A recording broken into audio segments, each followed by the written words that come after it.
Market જેવું એકદમ soft મલાઈ પનીર કે જે ખાવામાં ચવળ નથી લાગતું, પનીર બનાવતી વખતે એકદમ ભૂકો ભૂકો નથી થઈ જતો, એવું પનીર આજે આપણે બનાવીશું. જો તમે પનીર બનાવતી વખતે તમારે કોઈ પણ ક્વેરી હોય તો એ બધી આજે સોલ્વ થઈ જશે. એટલી ઇઝી રીતે હું તમને આજે હોમમેડ પનીર બનાવતા શીખવીશ. તો અત્યારે મેં 1 લીટર ફૂલ ફેટ મિલ્ક લીધું છે. દૂધને આપણે ગરમ થવા માટે મૂકી દીધું છે અને ગેસની ફ્લેમ ફાસ્ટ રાખી અને આ દૂધમાં એકદમ સરસ ઉભરો આવવા દેવાનો છે. આને ઉકાળી લેવાનું છે. દૂધ આપણું ગરમ થાય સરસ ત્યાં સુધી આપણે એક મિશ્રણ તૈયાર કરીશું. તો મેં 2 મોટા લીંબુનો રસ લીધો છે અને એમાં પાણી લઈ અડધો ગ્લાસ જેટલું પાણી લઈને આ રીતે મિશ્રણ તૈયાર કરવાનું છે. દૂધને ફાળવા માટે આ જોઈએ છે, એટલે જો તમે આના બદલે વિનેગર લેવું હોય તો લઈ શકો છો. તો જેટલો લીંબુનો રસ લીધો એટલું જ વિનેગર લેવાનું ને એમાં બાકીનું પાણી લેવાનું. હવે આ મિશ્રણને તૈયાર કરી સાઈડમાં મૂકી અને જેમાં આપણે પનીર કાઢવાનું છે એ આમાં તૈયાર કરીએ છીએ. તો એક તપેલીના અંદર ગળણી મૂકી અને એની અંદર આ રીતે કોટનનું કપડું મૂકી દેવાનું છે. તમારી પાસે મલમલનું કે હોય તો એ લઈ શકો છો, અને જો કોટનનું લ્યો તો નવું ના લેતા. આમાં નવું લીધું હતું તો થોડી વાર લાગે છે, આમાંથી પાણી નીકળતા થોડું જૂનું થઈ ગયું હોય એવું લેજો. એટલે આછું કપડું હોય તો સરસ પાણી જલ્દી નીકળી જશે. જો આપણું દૂધ હવે આમાં ગરમ થઈ ગયું, વરાળ નીકળે છે અને એકદમ આખો હવે બોઇલ આવી ગયો છે. તો આ એક આખો બોઇલ આવે એટલે ગેસની ફ્લેમ છે એ એકદમ જ સ્લો કરી નાખવાની છે, બંધ નથી કરવાની, સ્લો કરી દેવાની છે. અને આટલો બોઇલ આવે ત્યાર પછી જ આમાં જે આપણે લીંબુનું મિશ્રણ છે એ એડ કરવાનું. નહીંતર જો તમે થોડું દૂધ ગરમ થાય અને એડ કરશો તો પનીર છે એકદમ જ ક્રમ્બલ થઈ જશે અને આવી રીતે પીસ નહીં પડે. હવે જે આપણે મિશ્રણ કરેલું છે લીંબુનું એ લેવાનું છે અને એ આપણે એકસાથે નથી એડ કરવાનું. અત્યારે મેં 2-3 ટેબલ સ્પૂન જેટલું લીધું છે અને ત્યાર પછી એક વખત આ બધું હલાવી લેવાનું અને 10-1 સેકન્ડ જેવી રાહ જોવાની કે આપણું દૂધ છે એ ફાટે છે કે નહીં. ત્યાર પછી ફરીથી થોડું મિશ્રણ એડ કરી અને ફરીથી આને એક વખત હલાવી લેવાનું છે. અહીંયા તમને ખ્યાલ આવી જશે કે આ આપણું દૂધ છે એ ફાટવા લાગ્યું છે. આને થોડું અંદર પાણી જે એડ કરેલું છે ખાટું પાણી, ત્યાર પછી એને ટાઈમ આપવાનો, એટલે એની રીતે જ ફાટી અને પનીર અને પાણી એનું અલગ થઈ જશે. જો આ રીતે. હજી આપણે જે બાકીનું થોડુંક વધેલું જે લીંબુનું પાણી છે એ પણ એડ કરી દઈશું. બધું જ આપણે આની અંદર એડ કરી દીધું છે. એક વખત મિક્સ કરી અને આને આપણે 30 સેકન્ડ જેવી હવે રાહ જોશું. આવું કરવાથી પાણી અને પનીર છે અલગ થઈ જશે. આને એકદમ જ હલાવ નથી કરવાનું. એવું કરવાથી જે આ કણી પનીરની છૂટી પડી જશે. આ જે અલગ એનો લમ્પી જે આ રીતે પનીર અલગ પડે છે ને એનાથી જ એના પીસ પડશે. નહીંતર જો છૂટી કણી હશે તો એ ભેગી કરવી આસાન નહીં રહે. જો આ રીતે પનીર છે એ આવું ભેગું હોવું જોઈએ. અને પાણી છે આમાં તમને દેખાઈ જાય છે. જો અત્યારે એમ લાગે કે હજી આમાં દૂધનો ભાગ છે તો તમે થોડું ખાટું પાણી એડ કરી શકો છો, લીંબુનું પાણી. અત્યારે આપણે આમાં પાણી ચોખ્ખું દેખાય છે કે પાણી અને પનીર અલગ થઈ ગયું છે. તો હવે ગેસ બંધ કરી અને જે આપણું તૈયાર કરેલું ગળણી છે એની અંદર આ નાખી દેવાનું છે અને એનું પાણી છે એ નીતરવા દેવાનું છે. હવે અત્યારે એકદમ જ નીચોવી નથી નાખવાનું, બધું પાણી શાંતિથી એમાંથી પાણી નીકળવા દેવાનું છે. આ જે પાણી છે એને તમે દાળમાં, શાકની ગ્રેવીમાં કે પછી લોટ બાંધવામાં ઉપયોગ કરી શકો છો. હવે આપણે બીજું ચોખ્ખું પાણી લીધું છે, એની અંદર આ રીતે રૂમાલ લઈ અને આની અંદર આ પનીરને ધોવાનું છે.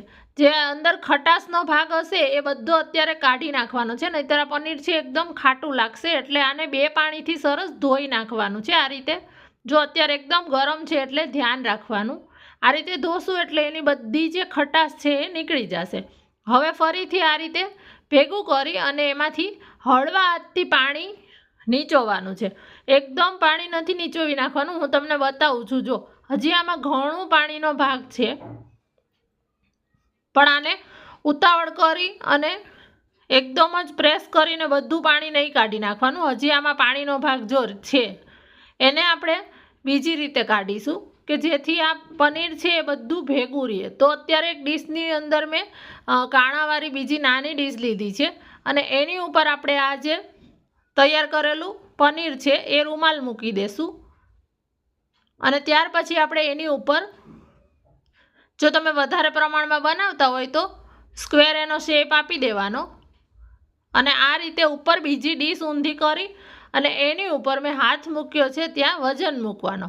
હવે વજન મૂકવાથી જે શાંતિથી આમાંથી ટીપા ટીપા કરીને એનું પાણી છે એ અલગ થશે. એવું કરવાથી તમારું પનીર છે એ છૂટું નહીં પડી જાય અને સરસ એનામાંથી ચોસલા પડશે. જો આમાંથી શાંતિથી જો પાણી અલગ દેખાય છે, પાણી કાણામાંથી નીચે પડવા લાગશે. અને આને 20 મિનિટ રહેવા દેવાનું છે. મિનિમમ 20 મિનિટ રાખશો એટલે સરસ તમારું પનીર છે એ એકદમ સોફ્ટ તૈયાર થશે. જો આ બધું પાણી આપણું 20 મિનિટમાં નીકળી ગયું છે. અને હવે હું તમને બતાડું છું. જો તમે એકદમ પ્રેસ કરીને કરશો ને, એનું પાણી પહેલેથી જ કાઢી નાખશો ને, તો આ રીતે આનો સ્લેબ તૈયાર નહીં થાય. કારણ કે એમાંથી બધું મોઇશ્ચર તો નીકળી જાય, પછી એ બંધાશે નહીં. અને આ રીતે જો તમારે પનીર ટિક્કા કે પછી બનાવવા માટે જોતું હોય, પનીર મટર પનીર કે પાલક પનીર, તો આ રીતે ક્યુબ્સમાં જ આપણે પનીર જોતું હોય છે.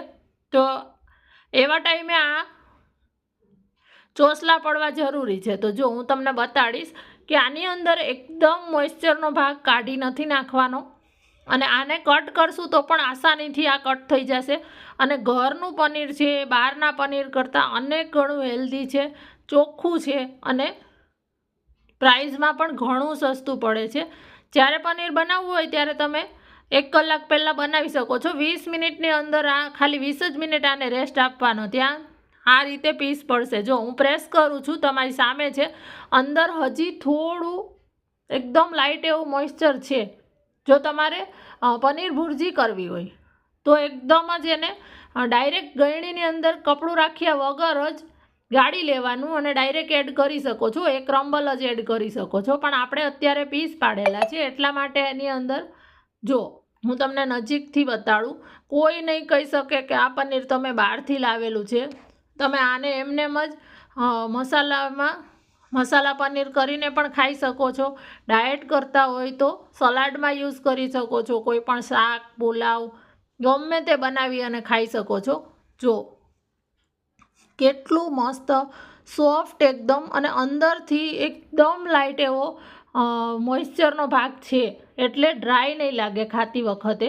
અને એકદમ ભૂકો ભૂકો નહીં થઈ જાય. જો એનું બધું મોઇશ્ચર નીકળી જાય તો એ ભૂકો થઈ જશે. અને એટલે જ આપણે એવું પાણી વધારાનું કાઢી નાખીએ ને, એટલે જ ઘરે આપણું પનીર આ રીતે પીસ નથી પડતા. તો હવે આ પનીરને મેં તમને બતાડવા માટે સ્ટોર કરવું છે મારે, પણ તમને બતાડવા માટે મેં કટ કરેલું છે. નહીંતર આખો સ્લેબ જે હોય એને જ પાણીમાં સ્ટોર કરવાનો. કોઈ ઢાંકણાવાળો ડબ્બો લેવાનો, એની અંદર આ બધું પનીર રાખી દેવાનું અને પછી એને પાણીમાં ડૂબેલું રહે એ રીતે ઢાંકણ બંધ કરી અને ફ્રીઝરની અંદર આને 4-5 દિવસ સ્ટોર કરી શકો છો. રોજ પાણી બદલાવાનું, એવી રીતે આને સ્ટોર કરવાનું છે. તો તમને આ પનીરની રેસીપી કેવી લાગી? જો તમને આ યુઝફુલ લાગતી હોય તો વિડીયોને વધારેમાં વધારે શેર કરજો. યુટ્યુબમાં જોતા હોય તો સબસ્ક્રાઈબ કરી દેજો અને ફેસબુકમાં જોતા હોય તો પેજને ફોલો કરી દેજો.